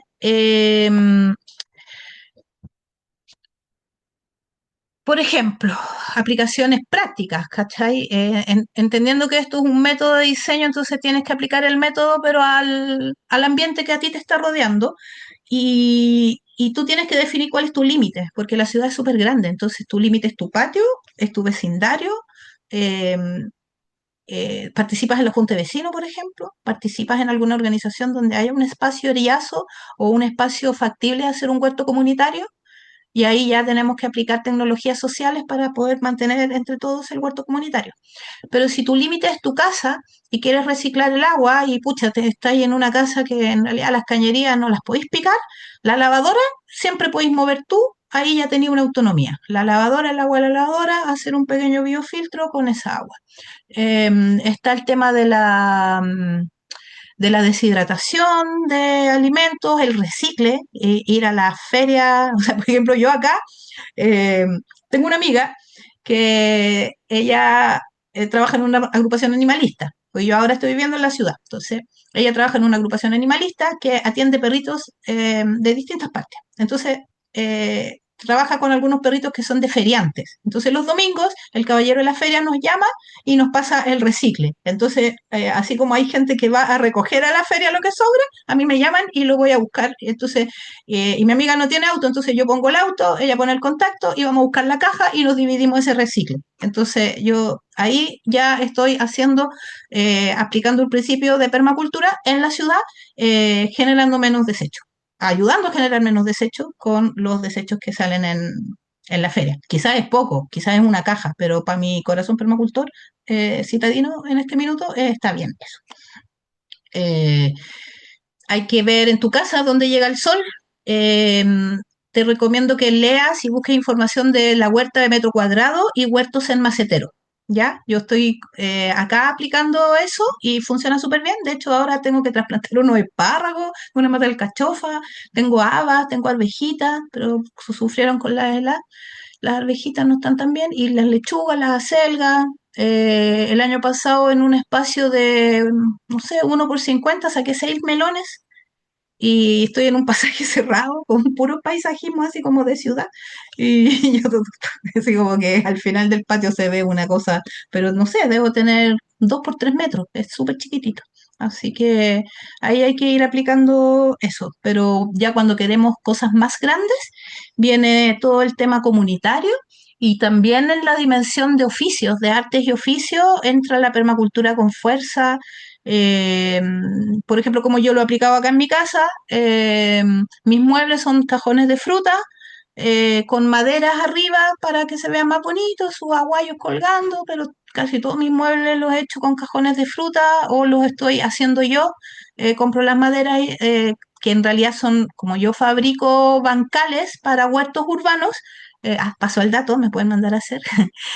Cuando me salen esas pegas, siempre compro un poquito más de madera, que es como el porcentaje del por si acaso te equivocas, y trato de no equivocarme para que esas maderas me queden a mí para fabricar más bancales, o en este caso, como llevo un tiempito habilitando esta casa, para poder construir, hacerme muebles, y como que el recicle es súper de cosas tanto de orgánicas que hago el compost, o también de cosas para los mobiliarios y todo eso, es como súper entretenido en la ciudad. Ya, ¿qué más? Muchas gracias por el proceso, debo retirarme, que les vaya bien. Gracias. En este caso, dice el Mati, este tipo de guano es para árboles comestibles, no así para huertas de piso. Como dice Caro, es rigoso, sino, claro, sí, sí, sí. De hecho, hay algunos que incluso dicen que ni siquiera ponerlo en los árboles de fruto, pero está la bibliografía que da respaldo a la temperatura, entonces midiendo la temperatura vamos que se puede. Lo mismo que los biofiltros. Los biofiltros, la normativa que salió ahora, o sea, hace ahora creo que hace unos 5 años, eh, o menos, no sé. El agua de los biofiltros tampoco se puede usar para el cultivo de hortalizas, pero sí para frutales, por ejemplo, si queremos cumplir la normativa como lolos de remediación de suelos, como lodos. Lo ideal es que este tipo de guanos o nutrientes se incorporen en tierras, faltos de nutrientes minerales para los suelos. Claro. ¿El baño seco puede ser con lombrices? Sí, el baño seco puede ser con lombrices, pero creo que el aserrín, lo que me han dicho es que es muy duro para la lombriz. Y ahí hay que ver cómo aplico el diseño, ¿ya? Porque, y eso es súper importante, porque muchas veces copiamos técnicas que están hechas para otra cosa. Entonces, el baño seco que yo expliqué, con las medidas que yo expliqué, es para lo que expliqué. Si tú vas a usar lombrices, la lombriz, por ejemplo, no está más abajo de 40 centímetros. Entonces, si tú tienes un alto de guano con acerrín, la lombriz no va a quedar más abajo porque a ella le gusta estar más arriba. El acerrín quizás habría que ver, darle la vuelta. Lo que yo sí he probado, eh, porque el papel higiénico se demora más tiempo en compostar, ¿ya? Entonces a veces tú sacáis el compost y todavía está el papel así como grande, entonces no nos gustaba. Entonces lo que empecé a hacer yo fue en la lombricera, hacía un té de guano de caballo, por ejemplo, y, y el papel higiénico lo juntaba, lo mojaba con este guano, con este té de guano, y se lo echaba a las lombrices. Uy, ellas felices comiéndose eso. Entonces, así como que esa es la experiencia que yo he tenido, porque el baño seco lo he usado de la otra forma. ¿Qué más? Debe hacer consulta indígena, sí, pues, obvio. En SEA de Parque O'Higgins se complementa el baño seco con lombrices. Ah, seguramente cuando hablan de complementos, seguramente es como lo hago yo. Yo después de sacar, se hace después o lo ponen ahí mismo en la cámara. ¿Quién es Francisco Villaseca? ¿Nos puedes comentar cómo usan las lombrices para el baño seco ahí?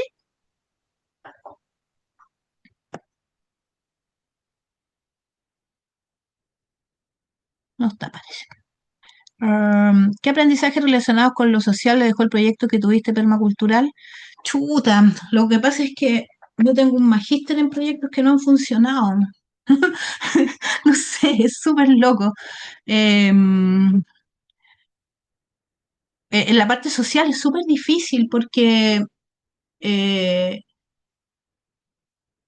muchas veces no se entiende. ¿Sabes qué? Esto yo lo aprendí de un abuelo, un pueblo originario, y él nos dijo que era muy importante buscar el equilibrio entre lo individual y lo colectivo, porque hay gente que se entrega mucho a lo colectivo y olvida su necesidad personal, y después se encuentra con ese vacío y como que se rechaza así. Y hay otras personas que son más individualistas y no entregan a lo colectivo. Entonces, eh, es importante tener esa atención al ojo entre lo que es individual, lo que es colectivo y dar los espacios. Creo que es súper necesario que para que los proyectos funcionen, no basta el corazón. Hay una triada que se trabaja en geometría sagrada y que yo la empecé a trabajar después, aplicarla a la metodología de la permacultura y descubrí que también hay otros permacultores en Europa que también hablan de esto mismo, que es el triángulo de la permacultura que se plantea como el yo pienso, yo siento, yo hago. Entonces, no basta solamente con corazón, con ponerle sentimiento a la cuestión, hay que ponerle metodología. Entonces, los grupos, por lo menos en la experiencia que he tenido yo, no todas las personas están dispuestas a estudiar. Por ejemplo, sociocracia. O sea, para mí, yo hice la capacitación de sociocracia, que es un modelo de gobernanza, de tomas de decisiones en grupo, que se trabaja desde la transparencia, desde la eficiencia, tiene todo un modelo. Eh, Me parece súper vital que se aplique sociocracia en los grupos. La comunicación no violenta, el TQR, el trabajo que reconecta, darnos tiempo para apoyarnos en el dolor que sentimos a ver la destrucción de la tierra, eh, el aprender en la escucha activa, el aprender a ser mejores. Entonces, a veces esas actitudes, no sé, los acuerdos toltecas, que son como básicos, el no sacar conclusiones, el dar lo mejor de uno, ser impecable con las palabras, y siempre se me olvida lo último.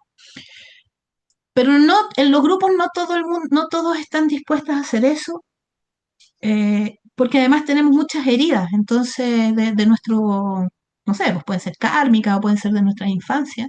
Nos evadimos, además, muchas veces los grupos de permacultura en comunidades también, ahí ya me van a odiar porque voy a hablar incluso del uso de ciertas sustancias que a veces hacen que se evadan y los problemas terminan así como en la pipa de la paz, pero nos están enfrentando, entonces creo que hay harto tema ahí que construir y que como que mi recomendación es ser Mateo en eso y buscar gente que realmente quiera vivir el laboratorio de hacer un proyecto comunitario con seriedad, con ponerle así como lo hacen los peñis, pues cuando yo he aprendido así de las comunidades mapuches, una vez una experiencia me tocó hacer asesora en una consulta indígena y me encantó cómo hacían ellos, así tomando el acta, escribiendo con la experiencia que el Estado siempre te ha cambiado la historia. Entonces ellos son súper aplicados en la palabra, en cómo poder llevar el registro de todo lo que se está haciendo para que hay un libro que se llama Una vida juntos, no me acuerdo cómo se llama la escritora, y ella habla de eso, de que todos recordamos cosas distintas. Entonces, que entender que la verdad de una comunidad es la suma de todas las verdades. Entonces, si no estamos dispuestos con humildad a entender que mi verdad no es la que vale, porque tú puedes recordar lo mismo pero de otra forma, ahí... Entonces son varias cosas que hay que ir así como limpiando y bueno, a veces la modernidad, los tiempos, las presiones económicas o los distintos conflictos no permiten vivir esa experiencia plena. Ya, uy, me estoy súper pasando, me va a retar el amigo de FIMA. Ya, termino luego. También en DEPA tengo mi vermicompostera. ¿Qué método aplicas a los conejos en las huertas? Eh, cerco, su buen cerco, su zanja de por lo menos 30 centímetros, enterrada la reja y mucha piedra, para que no puedan hacer excavar y meterse para dentro de la huerta. Eso lo usé mucho tiempo.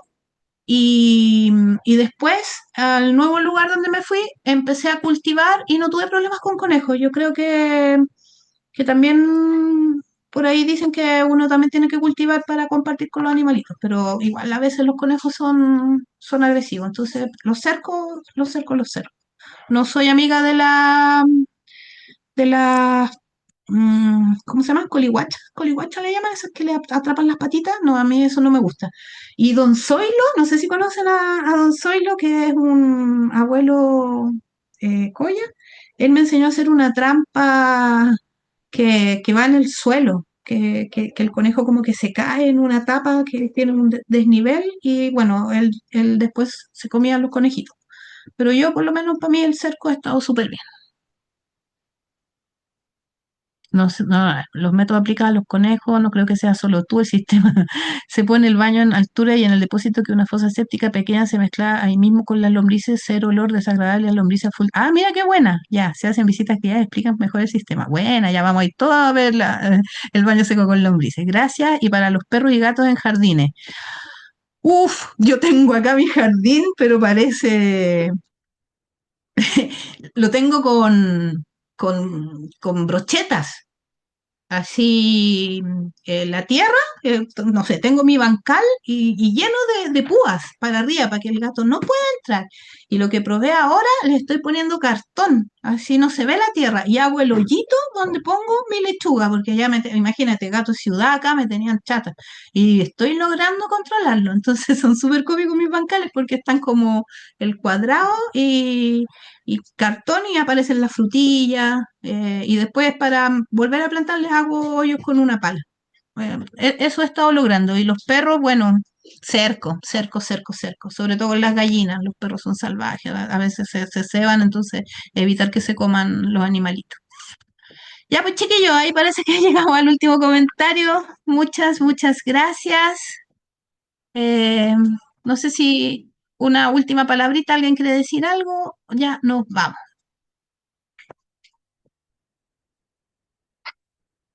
Ya, ya. Eso. Gracias. Entonces ya nos vemos el próximo martes para cerrar este proceso, entrar más en lo que es la transición. Desde la mirada ya nos vamos a meter en agroecología con la transición a el manejo territorial más allá de mi predio. ¿Ya? Eso veremos la otra semana. Chao. Muchas gracias, Caro. Un abrazo grande. Abrazo, Mati. Mucho aguante. Gracias, gracias. Chao. Gracias, chao.